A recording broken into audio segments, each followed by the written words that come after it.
বাইরে প্রচুর বৃষ্টি শুরু হয়ে গেছে, সাথে সাথে বাতাস। আপনারা সবাই সাবধানে চলাফেরা করবেন এবং ঘর থেকে বের হতে খুব সাবধানে বের হবেন, কারণ এই বাতাসে গাছের ডাল ভেঙে অনেকে বড় অ্যাক্সিডেন্ট হওয়ার সম্ভাবনা থাকে। এবং যেখানে পারেন, যেভাবে পারেন সবসময় নিরাপদে থাকার চেষ্টা করবেন। যখন প্রচুর বাতাস শুরু হবে তখন অনেকে ঘরে বাইরে দৌড়াদৌড়ি করে বা বিভিন্ন প্রয়োজনে বের হয়।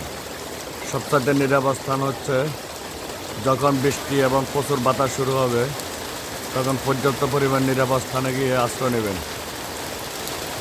আশ্রয় নিলে তখন আপনার অনেক অ্যাক্সিডেন্ট বা বিভিন্ন রকমের গাছের ঢাল ভেঙে আপনার মাথায় বা কোথাও আঘাত লাগার সম্ভাবনা থাকলে ইনশাল্লাহ দিলে তা কেটে যাবে। সবাই সাবধানে থাকুন, সাবধানে চলাফেরা করুন, ভালো থাকুন।